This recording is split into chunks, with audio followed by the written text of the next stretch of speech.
आता आपल्याला सांगायचं काय की पुण्यभूमीत जन्माला आले. ही पुण्यभूमी औरंगाबाद ही फार मोठी पुण्यभूमी आहे असं मला वाटतं.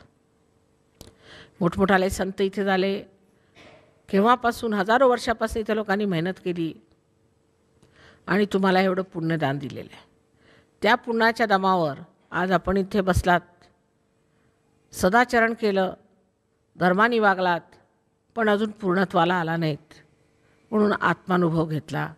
आत्मानुभव मिळाल्यानंतर जे आपल्यातले दोष आहेत ते बघता आले पाहिजेत, नाहीतर तुम्हाला प्रकाश मिळालेला नाही. आता परदेशी लोकांचं जे आहे ते त्यांचे दोष वेगळे आहेत आणि हिंदुस्थानी लोकांचे दोष वेगळे आहेत आणि ते इतके ठळकपणे आता मला दिसतात की कधीकधी असं वाटतं स्पष्टपणे सांगितलेलं बरं. खरं म्हणजे हिंदुस्थानी लोकांना, भारतीय लोकांना माझं घर, माझी मुलगी, माझा नातू हे फार आहे आणि त्या घराच्या गुरफट्यात एवढे जास्त आहेत की त्याच्या बाहेर त्यांना निघता येत नाही. आम्ही इथून 4-5 मुलांना लग्न करून ऑस्ट्रेलियाला पाठवलं. त्यांना नोकऱ्या नव्हत्या, तिथे जाऊन त्यांना मोठाल्या नोकऱ्या मिळाल्या. लगेच त्यांनी आपलं घर स्थापन केलं किंवा घराशिवाय हिंदुस्थानी मनुष्य राहू शकत नाही. आश्रमात सगळी व्यवस्था असतानासुद्धा आपलं वेगळं घर केलं. त्यांच्या बायका कंटाळल्या, कारण वेगळं घर करायचं म्हणजे सगळं काम स्वतः करावं लागतं. तिथे मोलकरणी नसतात, काही नसतात. त्यांना बाळंत व्हायचं तरी स्वतः कामं करायची, गर्भारशी असल्या तरी स्वतः कामं करायची. नवऱ्यानी बाहेर गमजा मारायच्या, मोटरी फिरवायच्या, त्याच्यात टेलिव्हिजन घ्यायचा, मग सगळीकडे फिरायचं आणि फिरून घरी आल्यावर बायकावर गमजा मारायच्या. स्वयंपाक नीट केला नाहीस, तू असं ठीक केलं नाहीस, ते केलं नाहीस.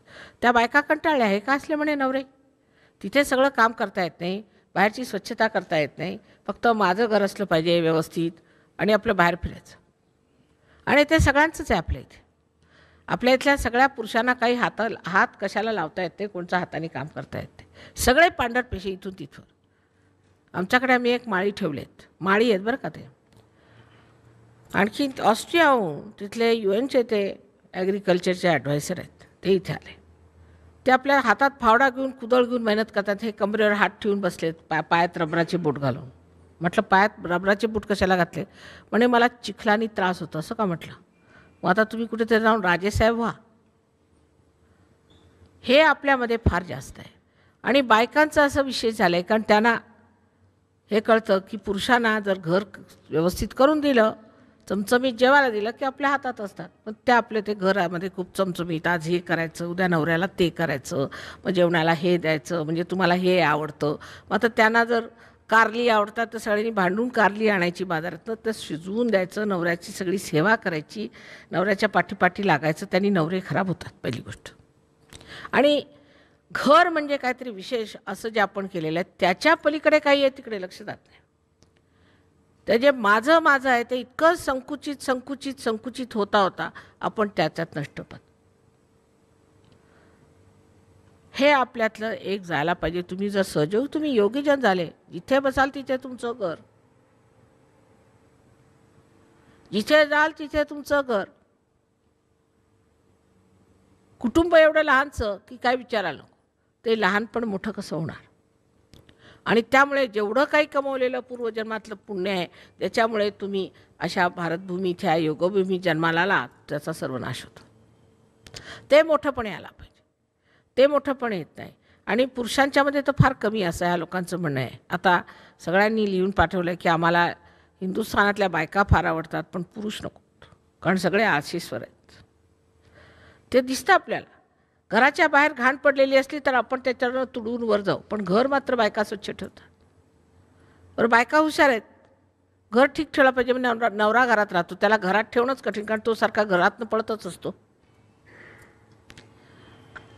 तेव्हा आपल्यातली जी चूक आहे ती ही आहे की आपल्यामध्ये सामूहिकतेचा मुळीच अंश नाही. सामूहिकतेत कसं राहायचं, सगळ्यांना मिळून मिसळून कसं राहायचं, सगळ्यांना आपुलकीने कसं राहायचं, तो विचार नाही. आता आम्ही दिल्लीला मोठ्या मुश्किलीने एक आश्रम काढला.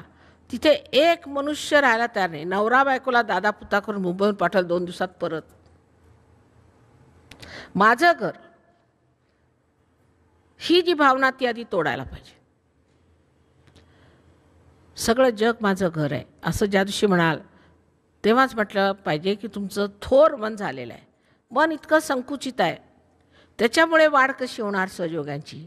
जरी सहयोगी झाले, जर ध्यान करतात, पूजन करतात, सगळं काही चांगलं आहे, पूर्वपुण्याही आहे, पण जैसे थे त्याच्या पुढे काही होत नाही वाटचाल.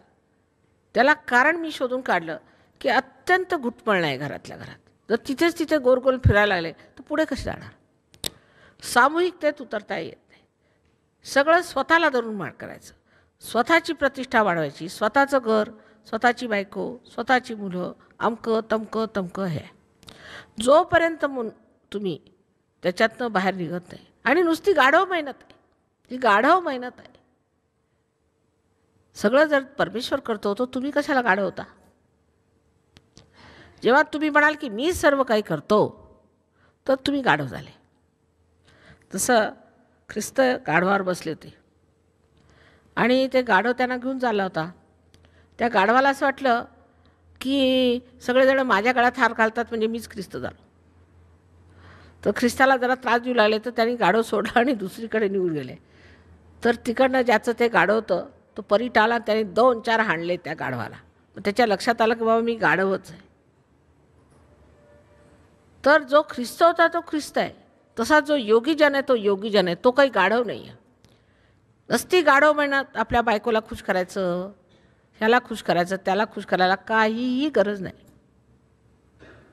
सामूहिकतेत उतरलं पाहिजे आणि सामूहिकतेत उतरण्यासाठी पहिल्यांदा ह्या सर्व लहान लहान शूद्र गोष्टी सोडल्या पाहिजे. आणि शूद्र माणसाला सगळं शूद्र दिसतं, मोठं काही दिसत नाही. सगळं काही जे शूद्र आहे, जे चुकीचं आहे ते पहिल्यांदा धरतो. म्हणून आपलं मन आधी थोर केलं पाहिजे. पहिलं माझं घर हा शब्द घातला पाहिजे. माझा शब्द हा खोटा आहे, माझ्याला काही अर्थ आहे. ते जसं काल म्हटलं कबीराचं की एक ठगवा आला आणि मला लुटून घेऊन गेला. म्हणजे कोण? मृत्यू. ज्यावेळेला मृत्यू होतो त्या सुटतं, सगळे माझे बिजे सगळे सुटून जातात. पण हा मृत्यू आपल्यात झालेला आहे आता, कारण आपण आता सहयोगी झालो. जे आपण अंडरूपाने होते ते आता पक्षी रूपाने झालो. तेव्हा ते मागचं सगळं काही सुटलेलं आहे. आता आपण पंख पसरून भराऱ्या मारायच्या आहेत, ते सोडून अजूनही त्याच पंखात आपण फसलेलो आहोत. तेव्हा काय म्हणावं, त्या चिखलात आपण रुतून बसलेलो आहोत. तेव्हा ते बरोबर आहे. ह्यापुढे प्रत्येकाने आपलं मन थोर केलं पाहिजे, मोठंपण आणलं पाहिजे. आणि ते मोठंपण आणण्याचं कारण एक हे की सगळ्यांमध्ये रममाण झालं पाहिजे. इतकी मंडळी इथे येतात, तुम्ही त्यांच्याशी बोलत नाहीत, भेटत नाहीत, कुणाशी ओळख पाळख करत नाही, ते बरोबर नाही. ही मंडळी आली, तुम्ही कोण काय त्यांच्या सेवेला असता हे कबूल, पण त्यांच्याशी ओळख झाली पाहिजे, मैत्री झाली पाहिजे. कारण हे तुमचे भाऊ आहेत आणि तुम्हाला कोणी भाऊ नाहीत, कोणी बहिणी नाहीत. हे तुमचे नातलं, हे तुमचे सगळे सोयरे होती असं म्हटलेलं आहे. ज्ञानेश्वरांनी स्पष्ट म्हटलं आहे, हे तुमचे सगळे सोयरे, हे तुमचे सगळे सोयरे आहेत. बाकी जे काही आहेत ते तुमचे सगळे सोयरे नाहीत, कारण त्यांची आणि तुमची बरोबरीच नाही. ते बोलतात एक, करतात एक. आम्ही आमच्या घराण्यातच सांगू शकतो की असं आहे की काही लोक आहेत ते आहेत, नाहीत ते मला नाहीत, ते पारखे आहेत. तेव्हा जे लोक सहयोगात नाहीत ते आपले नातलग नाहीत असं धरून चाललं पाहिजे. त्यात तुम्हाला आश्चर्य वाटेल, पुष्कळशा गोष्टी सुटून जाते. म्हणजे आता मराठा आहे तर मराठा आणि मराठीशी लग्न करायचं, मग त्या बायकोला झोडपलं तरी चालेल, तो सहयोगी नसला तरी चालेल, त्यांनी कसे वागवलं चालेल, पण मराठ्याने मराठीशी केलं पाहिजे. कशाला? मग जर त्या मुलीला उद्या त्रास झाला, तुमचे मराठे उभे राहणार आहेत का? पण सहयोगी मात्र उभे राहते. सहयोगाने सहयोगाशीच लग्न केलं पाहिजे. आणि मग त्याचे त्रास सुरू झाले की माताजी आम्ही असं लग्न केलं त्यामुळे असे त्रास झाले. हा जो जातीद्वेष आहे आणि हे जे आपल्या आपल्या धर्माबद्दल जो द्वेष आहे किंवा जो परजातीबद्दल किंवा परदेशांबद्दल सुद्धा द्वेष आहे, तो लग्न करूनच जाईल. दुसरं मला काही इलाज दिसतं. म्हणजे डोळ्यांनी बघून कळतं. आता परवाच एका मराठ्याच्या मुलीचं लग्न आम्ही ऑस्ट्रेलियाला केलं. त्यांच्या घरातल्या लोकांनी नुसतं आकांड तांडव मांडलं होतं आणि म्हणे की आम्ही जाऊन पोलिसात देऊ. म्हटलं जा, काय करायचं ते करा. ती आता तरुण झालेली आहे, तिला सर्व अधिकार आहे. एवढं त्यांनी केलं, पण त्यांचे काय चाललं नाही. आता ती मुलगी इतकी शहाणी आहे आणि तिचं इतकं सुंदर लग्न झालं, नवऱ्याला फार मोठा पगार वगैरे ते दिसतं त्यांना.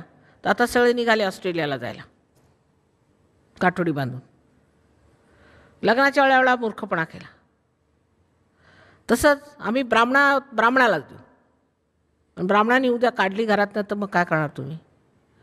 मग माझ्याकडेचं माताजी तुम्ही आता काहीतरी करावं आमच्या जावयावरती. काय करणार तुम्ही? असा शोधून जावई ब्राह्मण शोधला, मग आता त्याच्या गळ्यातच बसा. मी त्याला कशाला काय करणार? ह्याप्रमाणे अनेक मोठमोठाल्या गोष्टी आपण ह्या आंधळेपणाने घालवत आहोत. आणि हे अनेक प्रश्न आपल्यासमोर एवढ्यासाठीच उभे राहिले आहेत कारण आपण आपलं हृदय मोठं केलं नाही. आपण योगीजन आहे. आतून आपण संन्यस्त झालो आहोत. बाहेरून जरी नाही संन्यास घेतला, आपण संन्यस्त झालो.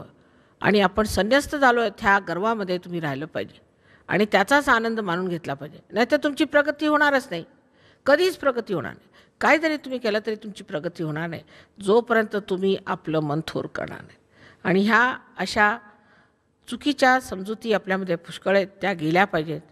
त्या गेल्याशिवाय आपण खरोखर योगीजनात असं कोणी म्हणून घेणार नाही. तेव्हा कोणीही अशा भलत्या सलत्या आपल्यामध्ये ज्या गोष्टी आहेत त्या ठेवल्या नाही पाहिजे.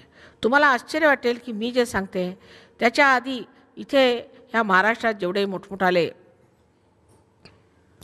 संत साधू झाले, फार मोठमोठाले संत साधू झाले, त्या संत साधूंनी हे सांगितलं की जात पात हे धर्मांधता किती वाईट आहे. आणि वाटेल तो दगड घ्यायचा, त्याच्यावरती शेंदूर फासायचा, त्याच्यावर दुसरं सरस्वती असं म्हणतात की थुंकत असत, असं एखाद्या दिसला जाऊन थुंकायचं त्याच्या. ह्याच्यावरती त्यांनी इतक्यांदा शस्त्र उघारलं, पण एकटेच होते बिचारे. आणि इतकी त्यांची केली. ज्ञानेश्वरांनी सुद्धा किती छळ सहन केला, कारण ते संन्याशाचे पुत्र असे म्हणून त्यांना त्रास दिला. अहो तसे कुणाचेही पुत्र असले तरी ह्या सर्व ब्राह्मणांपेक्षा उच्च होते ते. अशा प्रकारे आपल्या देशामध्ये अनेक गोष्टी झाल्या आहेत. तेव्हा त्या इतिहासापासून आपण शिकलं पाहिजे. आणि आता आपण योगीजन झालो आहोत तेव्हा आपणच अशा स्थितीने वागलं पाहिजे की आपल्या मूलभूत तत्त्वावर आपण उभे आहोत. आपण आपलं मिळवलेलं आहे. तेव्हा आता आम्ही हे काहीही नाही, आम्ही फक्त योगीजन आहोत आणि योगाला हे सगळं काही शोभत नाही. अशा रीतीने ह्या सर्व तुमच्या ज्या काही आजपर्यंतच्या समजुती आहेत किंवा आजपर्यंतची जी धारणा आहे ती सोडून तुम्ही परमेश्वराला आपल्या हृदयात स्थान दिलं पाहिजे. ह्या सर्व गोष्टी सोडून त्याचा हट्ट नाही धरला पाहिजे. सोडून पूर्णपणे चोखामेळासुद्धा संत होते आणि तसेच आपले रामदास स्वामीसुद्धा संत होते. पण रामदास स्वामींचे शिष्य आणि चोखामेळांचे शिष्य यांच्यात अत्यंत भांडणं चालली आहेत. म्हणजे आश्चर्याची गोष्ट आहे. दोन्ही संत असताना त्याच्यात भांडणं कशाला पाहिजेत? पण असणारच, कारण दृष्टी नाही ना, तेव्हा तेवढ्या पुरतं दिसतं. आणि म्हणून सगळ्यांना माझं असं सांगणं आहे की आता ह्या जातीपाती आणि मूर्खपणा तर निघालंच पाहिजे. ते मुसलमानांमध्ये, ख्रिश्चनमध्ये, सगळ्यांमध्ये एकसारखं आहे. पण एवढे धर्म करूनसुद्धा मला तुम्ही फक्त एवढं सांगा की कोणत्याही धर्मामुळे मनुष्य हे पाप करू शकत नाही असं दिसलं आहे का कुठे? सगळ्या पापाला तयार. कोणी म्हटलं, तो मुसलमान असे ना का, हिंदू असे ना का, ख्रिश्चन असे ना का, कोणत्याही पापाला मी करणार नाही असा मी पाहिला नाही. पण योगीजन करू शकत नाहीत पाप. जर केलं तर हातातनं व्हायब्रेशन जाणार. संत लोकांनी कधी पापं केली नाहीत, त्यांना सांगावं लागलं नाही, आपोआपच ते असे झाले. तसेच आपण सर्वांनी व्हावं आणि नेहमीच हे अढळपत आहे ते मिळवावं. असा हा मुक्तिद्वाराचा सहयोग आहे. त्यात तुम्ही आलात तेव्हा स्वतःला फार विशेष समजलं पाहिजे, स्वतःचा फार आदर केला पाहिजे आणि त्या आदरामध्ये तुम्ही आपली वाढ करून घेतली पाहिजे. खरोखर म्हणजे सहयोगामध्ये कोणताही त्याग करावा लागत नाही. म्हणजे तुम्ही जर बुद्धीचा त्याग केला त्याला आम्ही काही करू शकत नाही, पण ह्याच्यात काही त्यागमूर्ती वगैरे लोक नको आहेत. उलट ह्याच्यात लाभच लाभ आहेत. प्रत्येकाला लाभ होतो, पण ह्याला एक भुरळ आहे, त्या भुरळीत पडलं नाही पाहिजे. अनेक लाभ होतात. लक्ष्मीचा लाभ होईल तुम्हाला, प्रकृतीचा लाभ होईल, तरतरेचे लाभ होतील, पण ती एक भुरळ आहे. त्याच्या पलीकडे आत्मा आहे, तो मिळवला पाहिजे आणि त्यात रममाण झालं पाहिजे. हे मी आज स्पष्टपणाने आपल्याला सांगते आहे. आणि सगळ्यांनी सर्व ह्या धर्माच्या आणि धर्मांधतेच्या ज्या गोष्टी आहेत त्या सोडल्या पाहिजे. तसंच नास्तिकांनीसुद्धा जरासं डोकं उघडून बघितलं पाहिजे की परमेश्वर आहे किंवा नाही. उगीचच परमेश्वर नाही असं ठासून सांगायला त्यांना काय अधिकार नाही. ते कोण होतात असे म्हणणारे. आणि जर ते असं म्हणतात तर त्यांचं अगदी चुकीचं आहे, कारण त्यांनी अजून पाहिलंच नाही की परमेश्वर आहे किंवा नाही. तेव्हा विशुद्ध स्वरूप असायला पाहिजे. स्वतःचं स्वरूप अगदी निर्मळ करून घ्यायचं आणि त्या विशुद्ध स्वरूपामध्ये परमेश्वराला आपण आकलन केलं पाहिजे. त्याशिवाय ते आकलन होणार नाही, ते तादात्म्य येणार नाही आणि काहीही लाभ होणार नाही. उगीचच जशा आपण पंढरीच्या वाऱ्या करतो तशा इथे वाऱ्या करू नयेत. काहीतरी मिळवावं अशी सर्वांना विनंती आहे माझी, अत्यंत कळकळीची विनंती आहे. आणि मी हेच बघते की महाराष्ट्रात इतकी मेहनत करूनसुद्धा सहयोग का रुजत नाही? कारण फक्त माझी पूजा करून काही होणार नाही. काय उपयोगाचं आहे? तुम्ही सगळ्या देवळात करतच असता माझी पूजा, आणि इथे नुसती पूजा करून काय उपयोगाचं नाही. आज निश्चय आणि निर्धार करायला पाहिजे की आम्ही ही सगळी थोतांडवे बाजूला सारून माताजींची पूजा करू. स्वतःला स्वच्छ करून आम्ही माताजींची आज पूजा करतो आहे, तेव्हा तरी काय फायदा होईल. नाहीतर मलाच त्रास होतो या सर्व पूजेचा. हा अधिकार फार मोठा आहे आणि तो आम्ही जरी तुम्हाला दिला तरी त्याची लायकी तुम्ही मिळवायला पाहिजे. आणि सगळ्यांना माझा अनंत आशीर्वाद आहे, अनंत आशीर्वाद आहे.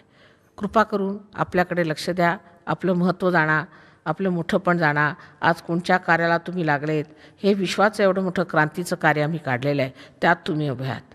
आणि त्यासाठी तुम्हाला सज्ज असायला पाहिजे, स्वतःची मजबूती पाहिजे, तयारी पाहिजे. आज पहिला दिवस आहे म्हणून मी विशेष निक्षून सांगते की कृपा करून व्यवस्था जी करायची आहे ती तुम्ही करत आहात, पण ते आम्ही करत नाही, माताजी करत आहेत अशा विचारांनी केली. आणि त्यानंतर आम्ही जे करत आहोत त्याच्यामध्ये फक्त परमेश्वरी कार्य होऊ देत अशी मनामध्ये जर तुम्ही इच्छा ठेवली तर सर्व काही व्यवस्थित होऊन जाईल. असो, सगळ्यांना माझा अनंत आशा. May God bless you all.